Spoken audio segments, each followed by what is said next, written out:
No problem. Let's get into game 3, ladies and gentlemen. Resin coming in with a Do or 2-0 die. lead. Yeah, this is do or die time for KSM. This is Resin's map pick, though. So let's see how we do with it. Zath, talk to me about the Resin lineup. Resin lineup, we've got Frice, again with non-special Marceau, but he does quite fine with it. Eagle lands in a Ragnar Jersey Mike, Mad Dog in a Marceau now with Abanyu. Elgar the Smoke Hider with unique upgrade Moskva. Big Six TV with Marseille with buffed Adrenaline Rush. Forced to Watch, not moving in his Moskva with unique upgrade. To watch that carefully. Hungary and Marseille with buffed Adrenaline Rush, that's on array. Peyton the Rock Hider once again in the Kremlin. K-Bomb once again in the Montana. Not much else changing in that lineup. But I'll tell you what, if we're going back to draw... Nope, he's moving now. Yep, he's moving now. He's moving now. Okay, there we go. All right. Poke him with a stick. Go on, move. KSM backs to the wall, trying to figure this out here. Coming into game 3.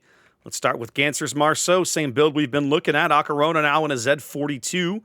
A little bit of RPF action, looking like he's going to go hang out near this island along the 4 line and contest hang around the B cap. Their last destroyer is Paranoid's Ragnar, making revolutions over towards the D flank, backed up by Moko's San Martin. RPF on that boat. I always get a little. I always kind of when you see RPF on light cruisers, but I suppose I can see it in this format if you want to be using the triangulation. Yep. Red's Conqueror. Probably smarting a little bit still after getting manhandled last game. Also heading over to the decap to work with those guys. Kind of both games he got manhandled. I think he did better in the first game. He wasn't driving a Conqueror in that first game too, though. Or no, was he? Yes, he was. Yeah, he was. Yeah, he was. Yeah, he was. Here we go. Jincy's Stalingrad going to hang mid. Going to back up Acarona here. Looking at gun range and top grade gunner. And we're looking at double Marseille again, the Marseille twins of WH Knight and Malakin. Actually, it's not. Malakin wasn't doing. Malakin was been doing the Brisbane. He's now in a Marseille. Okay, so we've made a bit of a lineup change here. So one Marseille player holding, one Marseille player changing. Same build still, backed up by John the Impaler. St. Vincent headed over here towards the A cap. Yeah, I think it was Jincy that was in the Marseille last game. I believe you might be correct. No. Yes. No? Or Moko. Moko, I think, was in. Yes, Moko's, you're right. Moko's in the San Martin now on the other side of the map. Yep. I think we're about to... quick action happening. I was going to say, I think we're about to have a little hot Marceau on Marceau action here in just a moment. I believe these guys are going to be inside. Yep, they're definitely going to be inside their detection radius, and there they are. Frice and Ganser at it again. Yep. Difference is that Frice has friends that can open up if they want to. Doesn't look like anybody did. I think John took a shot, but he got it for free. Malakin now spotted. WH Knight still dark. Yep. One of the things I want to point out with Ganser's Marceau engagement with Frice, he was on torpedoes. He was probably looking at radio location. Yep. And he was ready to go at the onset of the engagement. He dumped his torps and then switched to guns. This is a difference in competitive versus randoms ranked. A lot of destroyer players have their guns ready, see a destroyer, switch to torps, then switch back to guns. That wastes so much time. Now have a look at the 9 line. Speaking of bold Marceau plays, check out Mad Dog. Ooh, yeah. He is very alone up here. Now, he's not spotted. They have, he actually, I think, is coming up right on the edge of that San Martin radar bubble. But they don't for sure know that he's there. Although I think Paranoid has a radio location. He does not. Well, Moko does. Moko does, though. There's the radar. He gets caught right at the edge of the radar bubble. Moko's going to get one salvo off, and Mad Dog's going to be out of it. Flirting with disaster there, but Mad Dog's going to make it out. Yeah, imagine if Moko was just a little bit closer and Mad Dog was forced to run along this island without, any sort of darkness or stealth. Woof. Moko probably opting for the smart play there. He would have had the option to turn in and chase. He didn't take it. He doesn't know what's behind Mad Dog up there. And so didn't want to risk it right now for just a few extra shots on the Marceau. Right. And with this kind of lineup, you would expect both Marseilles to be heading towards the 10 line. Now That's usually where they go. Yep, and we're gonna see some big toilet bowl action, as you like to say, Zath. We've got 3 ships down here in the corner for KSM. They're gonna have to retreat back to the west or the south, I believe. You've got there's a big 5-ship push available for Resin to make down into the decap, and on the other side of the map, you've got the Marceau capping A, the St. Vincent double Marseille, going to be pushing this direction. So going to be a little bit of a clockwise goings on. Yes. And remember, this is do or die for KSM. Yeah. Losing is not an option for them. I mean, it is, I guess. You go back to the loser's bracket. Yeah. But come on. You know. Certainly not a choice they're going to make willingly. Let's put it that way. Yes. Okay, now we are seeing the push form up over on the Resin side as Peyton moves forward, and you can see a line forming with the Marseille and Kremlin, almost a full horizontal line. You've got one Marseille in front of the other, and of course that is to protect against torpedoes. If they're going to hit a torp, then at least the one behind will follow in the same path and not hit the same torp or different torp from that same spread.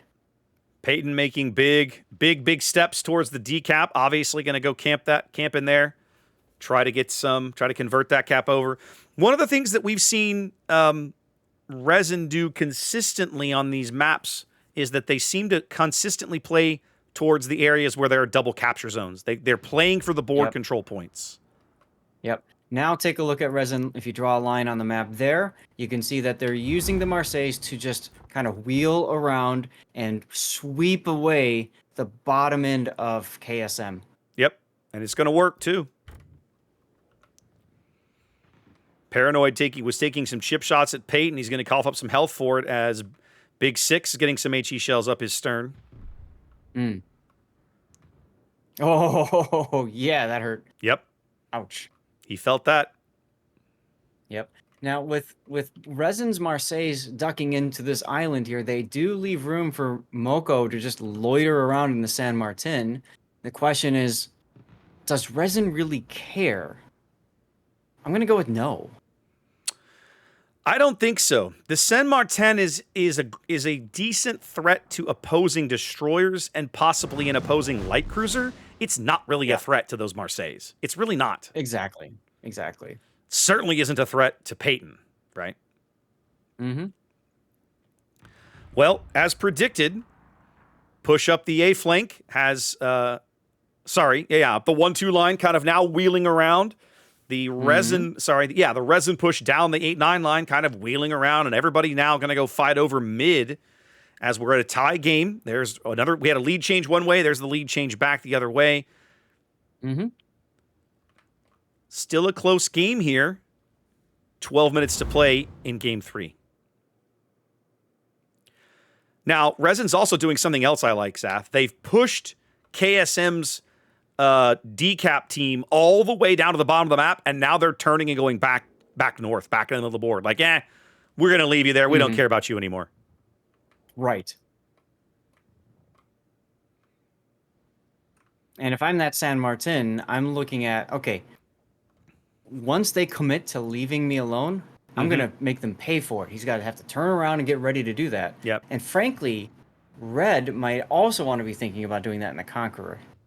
Look at this. Resin has recognized that potential threat. They back Hungria up, and they now have him facing the San Martin. Yeah. Basically saying, I dare you to come. Yeah. They're basically going to use these Marseilles to hold the back door closed to prevent KSM from pushing anybody up into their backfield and threatening these caps.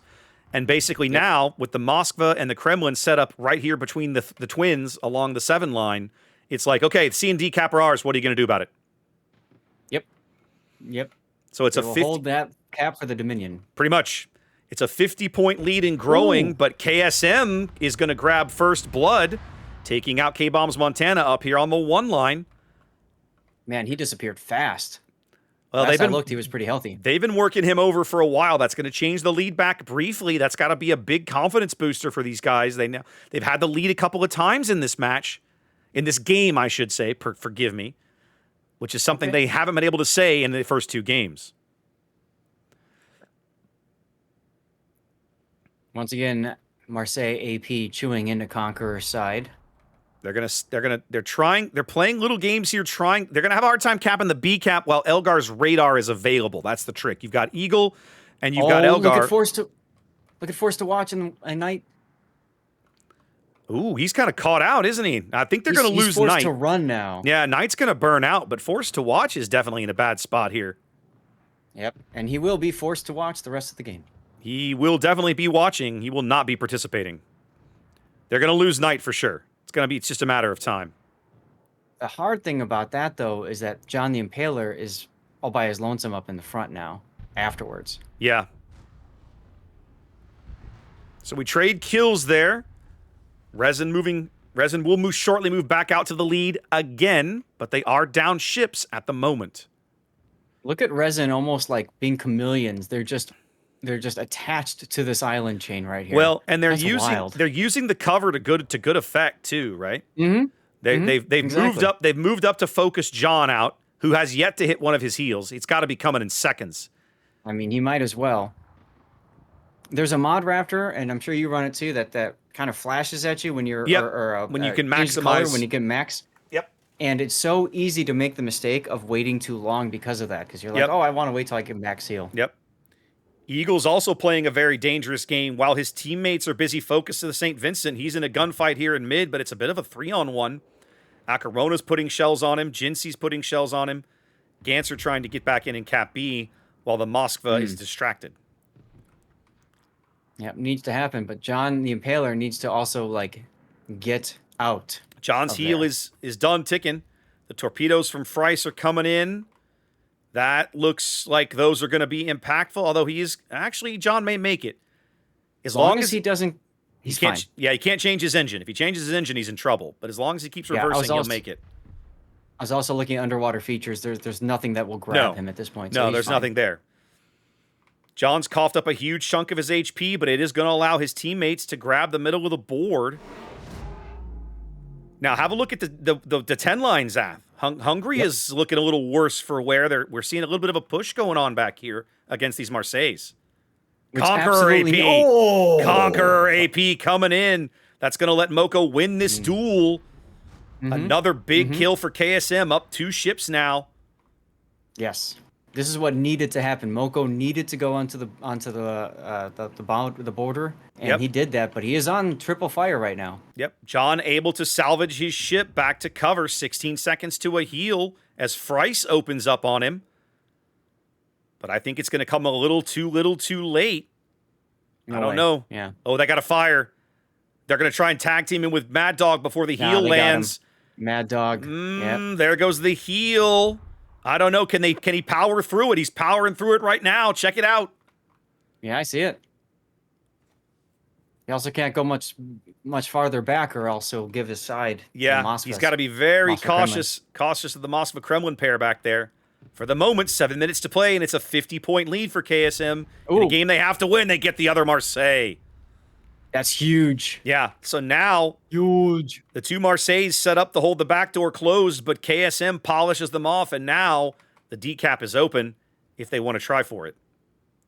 If I'm red, I'm going straight for it. I mean, Ragnar, what are you going to do, torp me? Oh, wait, you don't have but one torpedo. Moko trying to trying to get hits here. He's got to watch out for giving the Kremlin Moskva side, though, if he does go into the decap. So you can see he's not doing that. He's trying to stay bow onto the potential AP broadsides. They're going to lose red here, I think. Well, no, he's got a Crancy heal taken too. They got Eagle. And now we're 60 seconds from a KSM win in this game. Paranoid's Ragnar headed to D. Red's got to try and hang on here. Try not to get blown off the board. Armor holding for that shot. He'll be okay as long as he doesn't show side. Double Marceau's trying to farm out John the Impaler again. They're going to get him this time, I think. Well, bloody hell, Zath, his next heal is 10 seconds away. Can he make it? No, not this time. No. He's going to get one last salvo out. Resin's finally going to pick up a big kill they needed to grab several minutes ago. Yes. So the problem with Red now is his heal's on cooldown, and he's on a... Never mind, he's dead. Yep. That's his problem. Right now, he's dead. Yep. It's still a 60,000 health point advantage here for KSM, though. RESIN executed their plan to perfection, but KSM found a way to get back in. Yeah. I love the use of the Z42 to provide some respite for Malikan with the smoke. Yep, the short little smoke is all he needed. Just give him a little break here. The big problem, though, is Paranoid. Lost a lot of hit points for his insolence of shooting. Oh, and they're going to guess. Are they going to get him? Oh, they clip him again. Him. He's still burning? He is still burning. Well, that was yeah. And the big problem, too, is he's they're going to get him. Oh, yep. He's in the cap, and they know that he's not within radar range, so he goes right for where the edge of the cap is. Brilliant salvo for Algar. KSM doing good work to get into the back door, but not able to maximize it. Maybe getting a little too cheeky here. And now we're still on track for a RESIN win in 60 seconds. I can't believe this, Seth. After KSM worked their butts off to get back in this game, they may have yet still found a way to lose it. It looked so good for KSM. And you're right, maybe a little cheekiness there with the Conqueror, maybe going a little bit too aggressive. Moko's doing something smart. He's got hard cover from the Kremlin and the Moskva. He's going to drive right up in and stop the points on C. He is going to have time to do it. There's the radar, so he's going to have time. He's going to have time to stop the points. The question is it going to matter? That's a question I can't answer right now. KSM has to get a kill. The problem with this radar is it just told them he's coming to C. Like, I'm sure they know it already. Yeah. But the radar confirms it. The radar confirms it, and you can see already they're like, all right, well, let's prepare for that. Well, 15 seconds now. He's going to step onto the cap. That buys them 5 seconds. He is capping at least, but it's not going to happen in nearly enough time. A game that KSM almost came back from. They almost found a way, Zath. 10 seconds, 5 seconds. They need a kill. They've got nowhere to get it. Not going to get it. No. Man, Zath, they lost the Conqueror and the Ragnar. And you're right, the Ragnar didn't need to be shooting, and that literally cost them the game. That cost them the game right there. If he lives, not only do they retain the points, but they cap D and are able to stay in the lead and finish the game off, because RESIN has no way back into that cap. None. Man. They got a little too overzealous, I think. Yep. Rough. Yep. Very, very rough indeed. But hey, congratulations to RESIN for looking extremely good these 3 games. Absolutely. There's your winners bracket final. They a straight sweep by RESIN. They are clearly the team to beat right now in King of the C-17. Yeah.